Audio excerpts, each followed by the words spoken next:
Salut tout le monde, c'est Mathieu, j'espère que vous allez bien. On se retrouve aujourd'hui pour la suite de la petite série de bilan club par club en Ligue 1 Conforama. Donc hier est sorti le bilan sur le Stade Rennais, aujourd'hui sort un bilan sur la saison de l'Olympique de Marseille. Donc on va voir ce qu'a fait l'OM cette saison en Ligue 1, en Coupe de la Ligue et en Coupe de France. Je vais vous donner un comme avec le Stade Rennais mon point de vue sur leur saison. Je vais vous rappeler leur mercato et on va aborder quelques sujets pour l'année prochaine aussi parce que l'OM, vous le savez, est en Ligue des Champions si ils règlent leurs quelques problèmes financiers. On va commencer ce bilan par vous rappeler ce qu'a fait l'OM cette saison, donc en Ligue 1 et en Coupe, parce que l'OM cette année n'était ni en Ligue Europa ni en Ligue des Champions. Donc en Ligue 1, ils ont fini deuxième derrière le Paris Saint-Germain avec 56 points, donc à 6 points de Rennes, on l'a vu hier. Ils ont donc fait 16 victoires, 8 nuls, 4 défaites sur les 28 journées qui ont pu se jouer. Et en Coupe, 16e de finale de Coupe de la Ligue, se sont fait éliminer contre l'AS Monaco sur le score de 2 buts à 1 et ils se sont fait éliminer en quart de finale de la Coupe de France face à Lyon 1-0. C'était au Parc OL.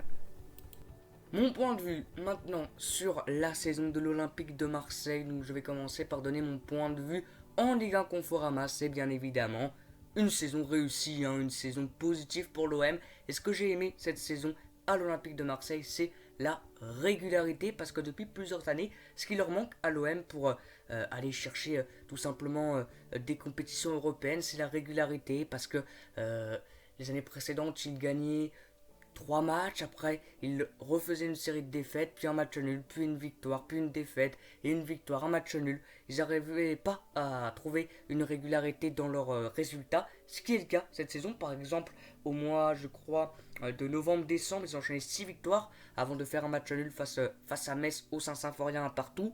Mais c'est vrai que l'OM cette année, la régularité était au rendez-vous. C'est bien évidemment une saison réussie en Ligue 1. Je pense que même si la saison aurait pu se terminer, l'OM serait, je pense, second de ce championnat. Je pense qu'ils auraient pu vraiment terminer deuxième, même si les 10 dernières journées auraient pu se jouer.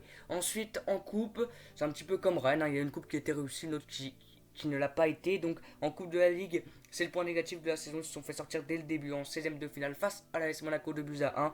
Puis en Coupe de France, ils se sont fait sortir en quart de finale contre l'Olympique lyonnais, un but à 0. Donc c'est plutôt une saison, voilà, positive, parce que je pense que leur objectif numéro 1 c'était bien évidemment la LDC et donc la Ligue 1 Conforama, et c'est objectif atteint.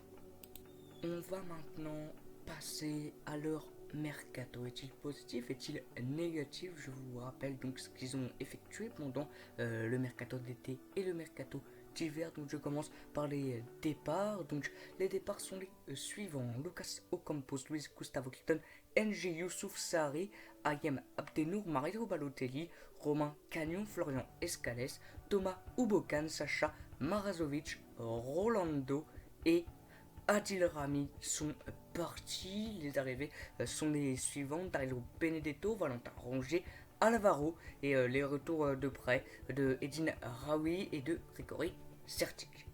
Alors, leur mercato, on voit qu'il y a eu beaucoup de départs pour peu d'arrivées, mais les arrivées sont bonnes, sont très très bonnes, parce que Dario Benedetto, il a réussi à vite s'intégrer à l'OM. Valentin Rongier, c'est vraiment le meneur au milieu de terrain. Je trouve vraiment que leur milieu de terrain, c'est le point fort de l'OM cette saison, avec Valentin Rongier, Bouba Camara aussi, qui a été tout simplement mis en milieu défensif, lui qui était en défense centrale avant, donc il a été replacé par André Villas-Boas, et ça marche plutôt bien.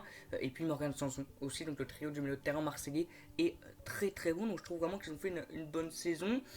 Et c'est aussi grâce à leur bonne recrue, parce que donc Dario Benedetto et Valentin Rongier, c'est intelligent. Et Alvaro, aussi le défenseur central, c'est vraiment bon, parce que avec Keita Tsar, il forme une charnière centrale très costaud et très très intéressant. Donc pour moi, le mercato est très positif. Et comme avec Cranier, il est assez intelligent.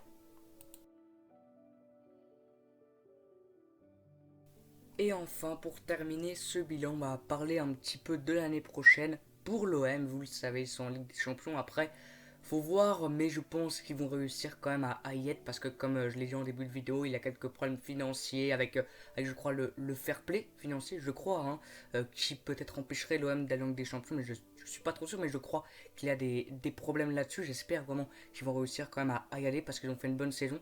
Donc j'espère que des éléments extrasportifs vont pas leur empêcher d'aller chercher la Ligue des Champions l'année prochaine. Peut-être faire quelque chose en LDC, je pense que oui. Je pense que oui, après il faut voir beaucoup de choses, il faut voir comment ils arrivent à régler leur mercato l'année prochaine, hein, avoir les départs, avoir les arrivées, voilà. Ensuite avoir aussi leur coupe en Ligue des Champions. Mais je pense qu'avec avec le public qu'ils ont, pardon, avec je pense l'attente aussi qu'il y a eu pour aller chercher cette Ligue des Champions, je pense qu'ils ne vont pas la gâcher.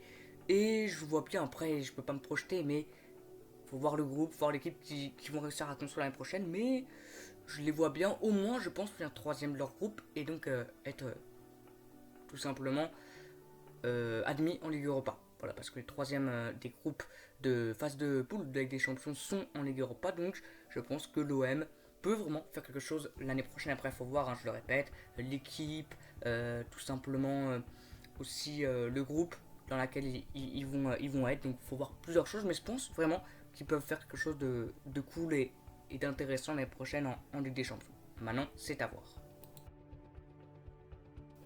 C'est la fin de cette vidéo bilan. N'hésitez pas à mettre le vôtre dans l'espace commentaire et on se retrouve demain, je pense, pour une nouvelle vidéo. Je vous dis à demain, je vous dis aussi n'hésitez pas à liker, commenter, partager et surtout à vous abonner, hein, comme d'habitude.